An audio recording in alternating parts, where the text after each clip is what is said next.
Derrière tout cela se cache un affrontement décisif. La foi juge-t-elle le monde? Ou est-ce le monde qui juge la foi?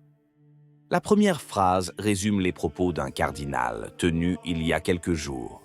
La seconde correspond à l'enseignement traditionnel de l'Église, et les deux sont incompatibles.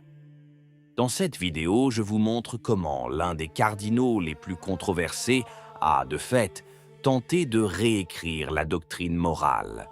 À la fin, vous vous demanderez où s'arrête la sollicitude pastorale et où commence l'hérésie. Commençons par les faits. Le 20 juin, l'Université de Georgetown accueillera une conférence pour Outreach, l'organisation du père James Martin dédiée au ministère auprès des personnes LGBT. Le cardinal Robert McElroy, archevêque de Washington, prononcera l'homélie de la veillée. Nommé cardinal par le pape François, il est aujourd'hui l'une des figures les plus emblématiques de l'aile progressiste de l'Église américaine. Nous l'avons déjà rencontré sur cette chaîne à propos d'autres décisions controversées. Il convient également de mentionner qui organise tout cela. Outreach est le projet du père James Martin, jésuite américain devenu la figure emblématique du ministère LGBT le plus audacieux, encouragé depuis des années par les messages du pape François. Dans son homélie, McElroy a déclaré que l'Église avait blessé la communauté LGBT par ses jugements et son exclusion. Vient ensuite le passage le plus important. Il affirme que les péchés sexuels ont trop souvent été condamnés avec une telle ferveur qu'ils semblent être au cœur de l'obligation morale d'un chrétien. À l'appui de son propos, il cite deux événements du pontificat de Léon XIV. Le premier, une déclaration du pape en Afrique, selon laquelle l'unité ou la division de l'Église ne devrait pas reposer sur des questions sexuelles. Le second document est le rapport du groupe d'études numéro 9, l'un des groupes de travail du synode. Et McElroy y défend ouvertement une doctrine étroitement liée à l'expérience concrète des fidèles.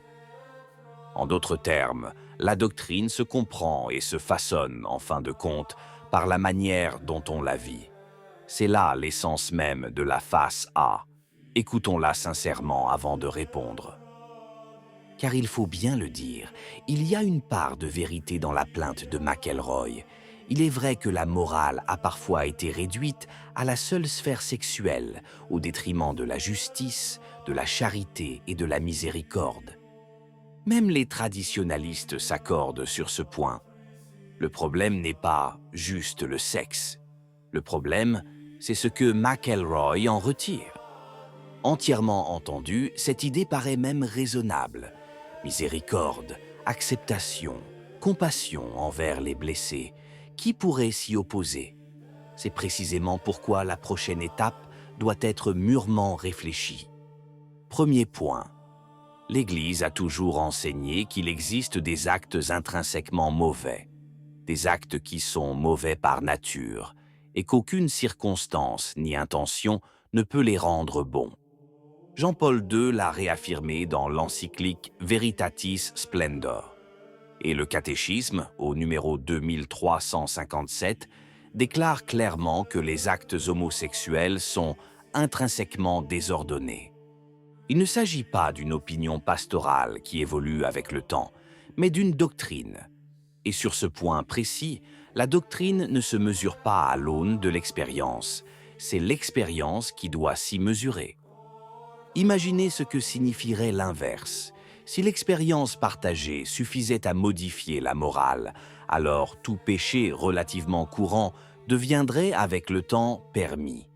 La majorité défendrait la vérité. Mais la foi ne fonctionne pas ainsi. La vérité ne se décide pas par un vote. Deuxième point, et c'est celui que presque personne n'a relevé. McElroy cite Léon XIV. Mais il ne cite que la moitié de ses écrits. Il est vrai que le pape, de retour d'Afrique, a déclaré que la division de l'Église ne devait pas reposer sur le genre. Mais dans le même discours, il a ajouté autre chose. Il a indiqué que le Saint-Siège avait déjà informé les évêques allemands qu'il n'approuvait pas les bénédictions formalisées des couples, y compris homosexuels, au-delà de ce que François avait autorisé. Vous avez compris? Léon XIV n'a rien inventé. Il a simplement dit « la morale ne se résume pas au sexe ». Et en même temps, il a confirmé sa position sur des points concrets.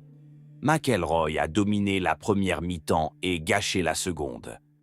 C'est la vieille astuce qui consiste à prendre une phrase du pape, à la sortir de son contexte et à en faire un slogan. Mais en la matière, une citation tronquée est pire qu'un mensonge pur et simple. La contradiction est irréconciliable. D'un côté, McElroy affirme que la doctrine naît de l'expérience des fidèles. De l'autre, l'Église affirme que la doctrine vient de Dieu et se fonde sur l'expérience. D'un côté, Léon se présente comme celui qui explique la position de François sur les questions LGBT. De l'autre, ses propos révèlent que rien n'a changé sur ces points. Ce n'est pas une nuance, c'est le point de rencontre entre deux conceptions opposées de ce qu'est la vérité catholique. Et une voix me revient à l'esprit. L'évêque Strickland, déjà en avril dernier, avait répondu précisément à cela. L'Église n'a jamais enseigné que les péchés contre la chasteté étaient de peu d'importance. Mais il existe un nom précis pour désigner l'idée que la doctrine naît et se transforme à partir de l'expérience religieuse des fidèles.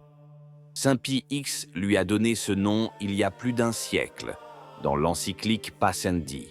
Il l'a appelé modernisme, et il l'a défini non pas comme une hérésie parmi d'autres, mais comme la synthèse de toutes les hérésies. Et il ne s'agit pas d'un détail tiré d'un manuel d'histoire. Pie X était clairvoyant. Il avait compris que le modernisme ne nierait pas les dogmes par les mots, mais les viderait de l'intérieur, au nom de l'amour et de l'expérience. Car si la doctrine dépend de l'expérience, alors elle change avec l'expérience. Et une vérité qui change n'est plus une vérité révélée, ce n'est plus qu'une opinion collective. Et voici la question qui dérange. Ce que propose McElroy constitue-t-il un développement supplémentaire de la doctrine ou sa dissolution? Attention, car la nuance est essentielle. L'élaboration de la doctrine est légitime, et l'Église l'a toujours fait. Mais l'élaboration consiste à approfondir ce qui est déjà vrai, et non à le transformer en son contraire. Mais la tradition a déjà répondu à cette question.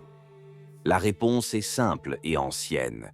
La loi morale n'est pas une chaîne, elle est l'expression du véritable amour. L'Église ne blesse pas lorsqu'elle dit la vérité sur le péché. Elle souffrirait en gardant le silence et en laissant les gens dans l'erreur. Aimer véritablement quiconque, même ceux qui traversent des épreuves difficiles, ne consiste pas à leur dire que tout va bien. Il s'agit de désirer leur véritable bien, qui est la sainteté, et non la valorisation de soi. C'est pourquoi, face à des propos comme ceux de McElroy, les fidèles ne doivent ni s'indigner au point de haïr, ni se laisser séduire. Ils n'ont qu'une seule chose à faire, discerner. Il faut distinguer la compassion, qui est toujours due, de l'approbation, qui ne saurait être accordée à ce que l'Église appelle péché. La première sauve, la seconde trompe. Bouclons la boucle. Nous avons commencé par deux phrases incompatibles.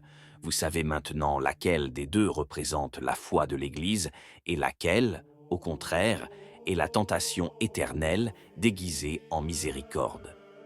Car la doctrine n'est pas le reflet de nos désirs. C'est une porte, et les portes, pour être des portes, doivent rester fermes. Si vous appréciez notre travail et souhaitez nous aider à créer du contenu inédit, abonnez-vous à la chaîne. Votre soutien est précieux et nous permet de consacrer davantage de temps et de ressources à ce projet. Merci infiniment de faire partie de notre communauté.